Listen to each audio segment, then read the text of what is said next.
La République de Djibouti a franchi hier une étape majeure dans la transformation économique. Le gouvernement et la Banque mondiale ont signé un accord de financement de près de 26 millions de dollars destiné à réduire la dépendance du pays à son secteur portuaire et logistique. Ce programme, appelé Programme pour les résultats, s'étalera sur 8 ans avec une première phase jusqu'en 2030. Son objectif, moderniser l'État, attirer de nouveaux investisseurs et soutenir les petites et moyennes entreprises djiboutiennes. Parmi les mesures clés, le renforcement du FOGAD pour faciliter l'accès au crédit des PME et la restructuration de la Chambre de commerce pour mieux accompagner les filières stratégiques. Mais l'ambition va plus loin, rendre la gestion publique plus transparente et renforcer le dialogue entre le gouvernement et le secteur privé. Ce financement s'inscrit dans le plan AGEG 2025-2030.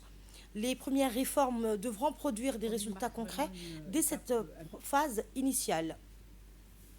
De la Banque mondiale, avec la signature du programme de diversification économique soutenu par un financement de 25 750 000 dollars, dans un contexte où Djibouti a clairement Programme for Results, donc programme pour des résultats, ce qui constitue une évolution importante dans la manière d'accompagner les politiques publiques.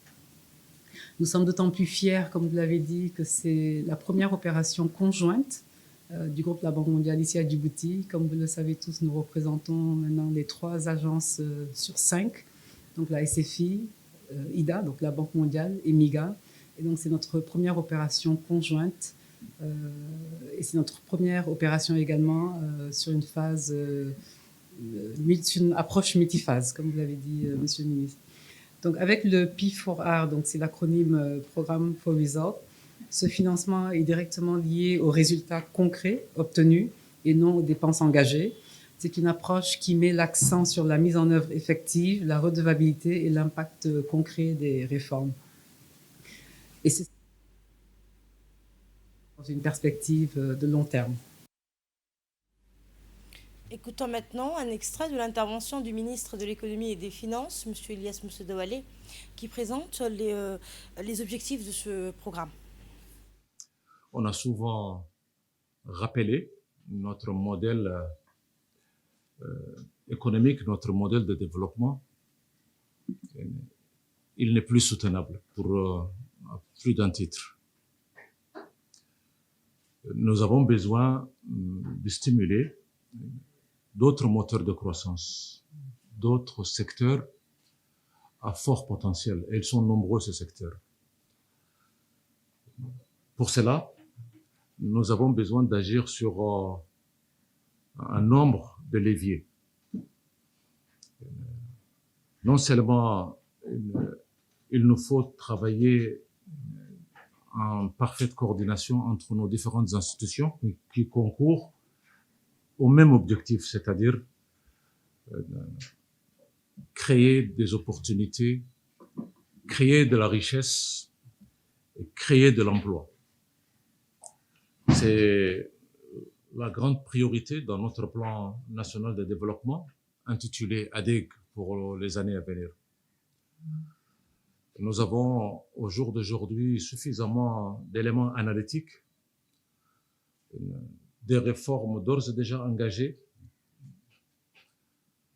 Il nous reste beaucoup à faire et ce projet, ce programme qui va durer environ 10 ans, il faut garder ça en tête, avec une première phase que nous allons signer aujourd'hui avec la Banque mondiale pour un montant de l'ordre de 70 millions, un peu plus de 70 millions de dollars, avec une première phase de 25 millions de dollars. Cette phase 1 va consister principalement autour de 3 axes. D'abord, l'amélioration de la gouvernance économique, l'amélioration de nos processus des marchés publics, c'est les réformes structurelles qui sont actuellement en cours, c'est-à-dire la digitalisation de beaucoup de nos services publics, mais également la mobilisation des investissements privés. Parce que si on doit créer des emplois, ces emplois-là ne pourront venir que des investissements privés, qu'ils soient des investissements directs étrangers ou qu'ils soient des investissements, un investissement national. Pour cela, nous avons besoin d'inverser le processus. Ne plus attendre que les investissements arrivent pour chercher le foncier pour lequel ils ont besoin de s'y installer. Nous devons préparer le foncier industriel, le foncier plus généralement des affaires, du commerce, comme au même titre que nous sommes en train de faire pour l'habitat. Ensuite, ça suppose donc le développement des zones économiques spéciales.